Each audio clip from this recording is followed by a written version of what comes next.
नमस्कार दोस्तों, सभी को ओम शांति। हमने पिछले वीडियो में पूर्णांकों का समवर्त गुणधर्म पढ़ा था। आज हम दूसरा गुणधर्म पढ़ने जा रहे हैं, क्रम विनिमय गुणधर्म। क्रम विनिमय का मतलब होता है क्रम चेंज होना, क्रम बदल जाना। दायां भाग बाएं भाग की तरफ आ जाएगा और बायां भाग दाएं भाग की तरफ चला जाएगा। जैसे यहाँ पे हम देख रहे हैं जोड़ के लिए, योग के लिए क्रम विनिमय। क्रम विनिमय गुणधर्म जोड़ के लिए क्या होता है, जैसे 3 + 5, 3 में 5 ऐड किया तो हमारे पास आया 8। इसी तरह अगर हम 5 में 3 ऐड करें, पहले 3 में 5 ऐड किया था, अब 5 में 3 ऐड कर रहे हैं तो भी वही मान आएगा 8। दोनों मान बराबर है। तो हम कह सकते हैं पूर्णांक जोड़ के लिए क्रम विनिमय गुणधर्म का पालन करते हैं, या ऐसा कह सकते हैं पूर्णांक जोड़ के लिए क्रम विनिमय होते हैं। किसी चर राशि के लिए जैसे a + b कहो या b + a कहो, वही मान प्राप्त होगा। तो पूर्णांक जोड़ के लिए क्रम विनिमय गुणधर्म का पालन करते हैं। घटाव के लिए हम देखते हैं 3 में से 5 घटाया तो हमारे पास आया -2, तो 5 में से 3 घटाया तो आया 2। दोनों बराबर नहीं है, बराबर नहीं है को कैसे दिखाते हैं, बराबर लगा के बीच में एक ओब्लिक लगा दो, नॉट इक्वल टू, बराबर नहीं है। तो हम कह सकते हैं पूर्णांक घटाव के लिए क्रम विनिमय नहीं होते। इसी तरह गुणा के लिए 3 को 5 से गुणा किया, 5 3 15, या 5 को 3 से गुणा कर दो, वही 15 प्राप्त होगा। किसी चर राशि के लिए a × b बराबर b × a, सेम मान प्राप्त होगा। तो हम क्या कह सकते हैं कि पूर्णांक गुणा के लिए क्रम विनिमय होते हैं। प्राकृत संख्या भी होती है, पूर्ण संख्या भी होती है। इसी तरह भाग के लिए देखते हैं तो 5 में 3 का भाग दिया अर्थात 5/3, या फिर 3 में 5 का भाग दें, दोनों मान बराबर नहीं है तो हम कह सकते हैं भाग क्रम विनिमय नहीं होता। इसको हम कैसे दिखा सकते हैं, a भाग b not equal to b भाग a, बराबर नहीं होता, तो भाग क्रम विनिमय नहीं है। तो हम क्या कर सकते हैं, जोड़ और गुणा ही क्रम विनिमय होता है, भाग और घटाव क्रम विनिमय नहीं होता है। इसके बाद तीसरा गुणधर्म है साचर्य गुणधर्म। साचर्य गुणधर्म में 3 संख्याएं होंगी हमारे पास, 3 संख्याएं होंगी तो ये भी जोड़ और गुणा दो के लिए साचर्य गुणधर्म का पालन होता है। भाग और घटाव के लिए संख्याएं क्रम विनिमय गुणधर्म का पालन नहीं करती। ये हम पूर्णांकों के लिए पढ़ रहे हैं। 3 संख्याओं में अगर जोड़ के लिए देखें तो 3 संख्याएं 3 + 5 + 2 बराबर, अगर हम ऐसे करते हैं 3 एक अलग है, 5 और 2 को जोड़ना, पहले ब्रैकेट के अंदर वाली संख्या को पहले सोल्व करना है, तो 5 + 2 7, 7 और 3 को हमने ऐड कर दिया, 10 मान आया, बराबर। अगर हम इसको बराबर मान रहे हैं तो चेक करें, तो 3 में पहले 5 को ऐड करना है क्योंकि ब्रैकेट को सोल्व करना है, तो 5 और 3 कितने हुए, 8 + 2 = 10, दोनों मान बराबर आ गए। तो हम कह सकते हैं पूर्णांक साचर्य गुणधर्म का पालन करते हैं। किसके लिए, जोड़ के लिए। अगर हम इसको व्यापक रूप में देखें तो 3 संख्याएं ले लेंगे, a + b + c बराबर होगा a + b + c। ये व्यापक रूप में हम इसका मान बता देंगे। तो साचर्य गुणधर्म का पालन हो रहा है। यहाँ पे हम गुणा के लिए देखते हैं, 3 संख्याएं होंगी साचर्य में, आपको याद रखना है साचर्य में 3 लोग होंगे। संख्या को अगर हम लोग माने याद करने के तरीके से, क्योंकि क्रम विनिमय और साचर्य कई बार हम लोग मिक्स कर देते हैं, तो थोड़ा सा याद करने के तरीके से इस तरह से याद रख सकते हो आप कि 3 लोग हैं साचर्य में, 3 लोग एक साथ चल रहे हैं, लेकिन उनके पास प्लेट 2 ही है, तो 2 लोग एक साथ खाना खाएंगे और एक अकेला खाएगा, क्योंकि प्लेट ही 2 है, 3 व्यक्ति हैं। इसी तरह यहाँ पे भी सुबह 5 2 ने इस तरह से साथ में खाना खाया और शाम के समय में एक फिर अलग होगा और उनमें से जो साथ खाया था वो फिर किसी एक के साथ खाएगा। देखो कैसे होगा, 3 ऐसे कैसे, × 5 और 2 10, बराबर इसको अगर हम वेरीफाई करें तो 3 को 5 से गुणा करेंगे, 5 3 15 इंटू 2, 3 को 10 से गुणा करेंगे 30, 15 को 2 से गुणा करेंगे 30। तो हम कह सकते हैं पूर्णांक सात गुणधर्म का पालन करते हैं। किसके लिए? गुणा के लिए। अच्छा, इसको व्यापक रूप में ऐसे लिख सकते हैं, a गुणा b गुणा c इक्वल टू a गुणा b और c अब अकेला रह जाएगा। तो ये गुणा के लिए हो रहा है। अच्छा, इसके साथ साथ एक गुण और आता है वितरण गुणधर्म। पूर्णांकों के लिए वितरण गुणधर्म क्या होता है? वितरण गुणधर्म में गुणा जोड़ के ऊपर वितरण होगा, डिस्ट्रीब्यूशन होगा, जोड़ के ऊपर डिस्ट्रीब्यूशन हो रहा है। कैसे हो रहा है? देखो, 3 गुणा ब्रैकेट के अंदर 5 प्लस 2 एक संख्या है और ब्रैकेट के अंदर दो संख्याएं जोड़ी जा रही है, उनके साथ एक संख्या का गुणा हो रहा है। तो इसको हम कैसे सरल कर सकते हैं? 3 पहले 5 के साथ वितरित होगा तो क्या हो गया? 3 गुणा 5। फिर यही 3 2 के साथ वितरित होगा, लेकिन बीच में चिन्ह प्लस का है तो यहाँ पे दिखा देंगे प्लस और 3 गुणा 2, तो हमारे पास 2 पद आ गए। अब इसको हम वेरीफाई कैसे कर सकते हैं? 3 ऐसे कैसे? ब्रैकेट वाली संख्या पहले सरल करते हैं तो 5 और 2 जुड़ रहा है 7, और 7 को 3 से गुणा करेंगे 7 3 21। इसी तरह बराबर में अगर हम इसको 21 ले आते हैं तो हम कह सकते हैं कि वितरण गुणधर्म का पालन हो रहा है। तो 5 को 3 से गुणा किया 15 प्लस 3 को 2 से गुणा किया 6, 15 और 6 कितने हो जाएंगे? 21। दोनों तरफ बराबर आ रहा है तो हम कह सकते हैं वितरण गुणधर्म का पालन हो रहा है। इसको हम व्यापक रूप में ऐसे लिख सकते हैं, a गुणा b प्लस c बराबर a b के साथ हो जाएगा तो a गुणा b, फिर प्लस का प्लस और फिर a c के साथ गुणा हो जाएगा तो a गुणा c। तो ये इसका मान, दोनों का मान बराबर आएगा जब हम सरल करते हैं।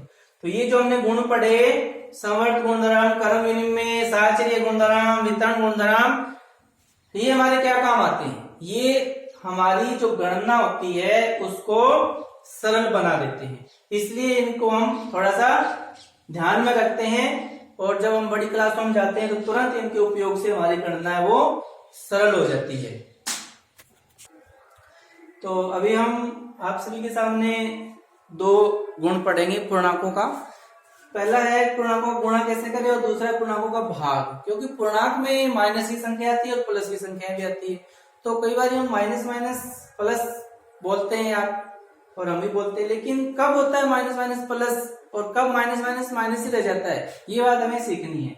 तो यहाँ पे आप सभी के सामने है कि पूर्णांकों का गुणा कैसे करते हैं। प्लस को हम कह सकते हैं कि कोई अच्छी आदत है और माइनस को कह सकते हैं बुरी आदत है, ठीक है। तो ये तरीके से हम थोड़ा सा सीखेंगे। प्लस को प्लस से गुणा करते हैं तो प्लस आएगा।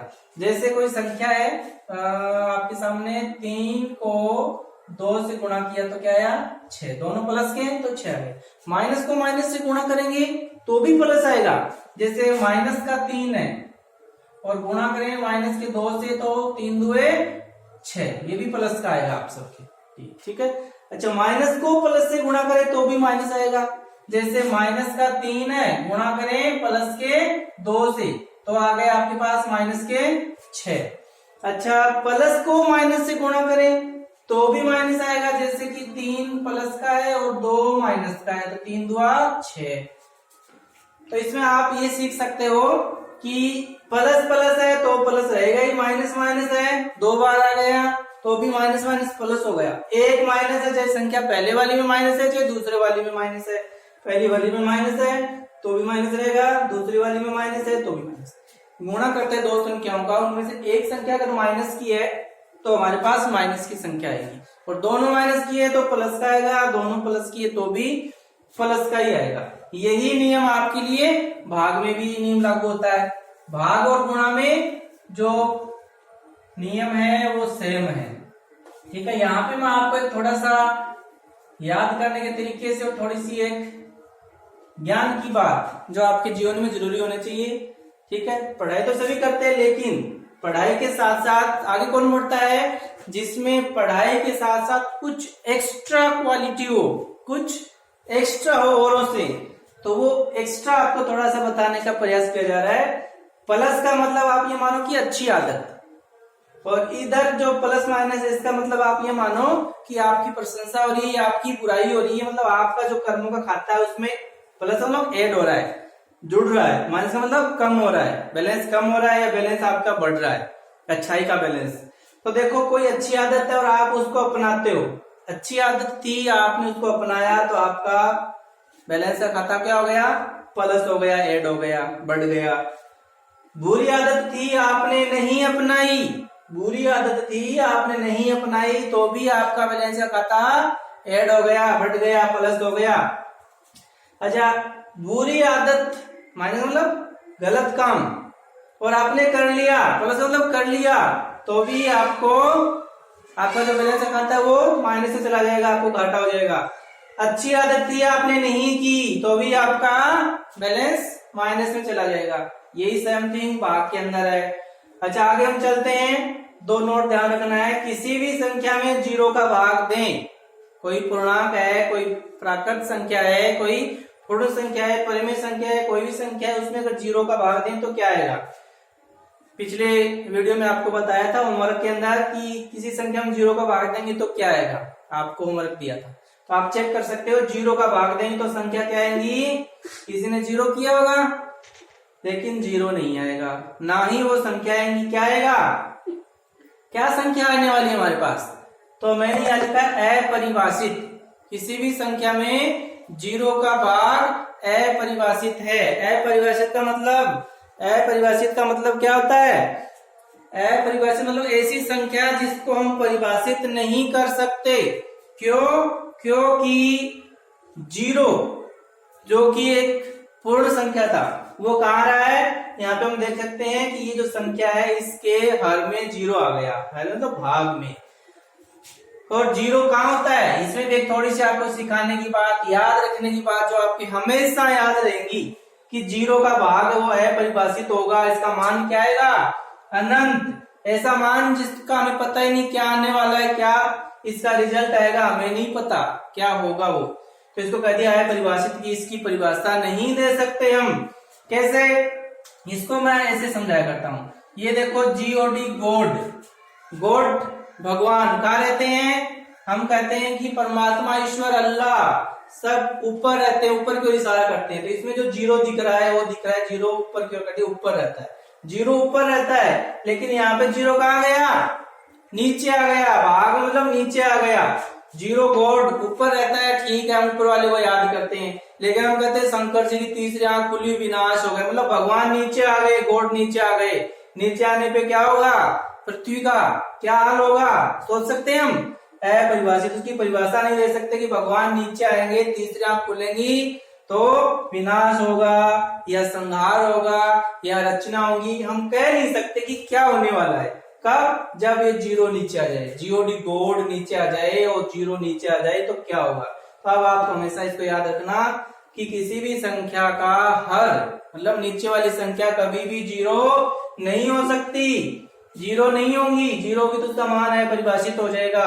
किसी भी संख्या में बट्टा में जीरो मतलब जीरो का भाग, यहाँ पे भी यही मतलब इसका, ए में जीरो का भाग नहीं जाता, इसका मान क्या आएगा, अपरिभाषित। अब आपको ये कह दें, बताओ 100 में जीरो का भाग क्या आएगा, अनंत, अपरिभाषित, कह नहीं सकते क्या आएगा इसका मान, अपरिभाषित होगा, क्या होगा, अपरिभाषित, इसकी परिभाषा नहीं दे सकते हम।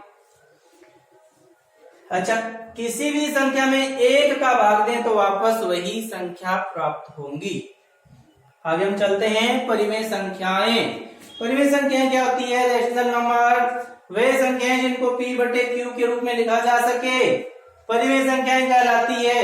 P बटे Q बटा के रूप में लिखा जा सके दो संख्याओं को, जहाँ पे P और Q क्या है, पूर्णांक है। पूर्णांक जो हमने पढ़ा था, क्या होते थे पूर्णांक, -3, -2, -1, 0, 1, 2, 3, मतलब माइनस की भी संख्या, प्लस की भी संख्या और जीरो, ये पूर्णांक थे। तो P और Q पूर्णांक है और जो बटा वाला Q है वो जीरो कभी नहीं हो सकता। ये बात यहाँ पे हमने सीख ली कि बटा का मान जीरो नहीं होगा, जीरो मान आ जाए मतलब गॉड नीचे आ गया तो क्या होगा, अपरिभाषित। तो आपको याद रखना है Q का मान 0 नहीं होगा और जिन संख्याओं को हम P बटे Q के रूप में लिख सकें उन्हें परिमेय संख्याएं कहते हैं। इसका समुच्चय R बराबर P बटे Q। P व Q पूर्णांक है और Q is not equal to 0। और जैसे हमने कुछ उदाहरण लिए हैं, जैसे 22/7, आपको याद होगा 22/7 किसका मान होता है? पाई का।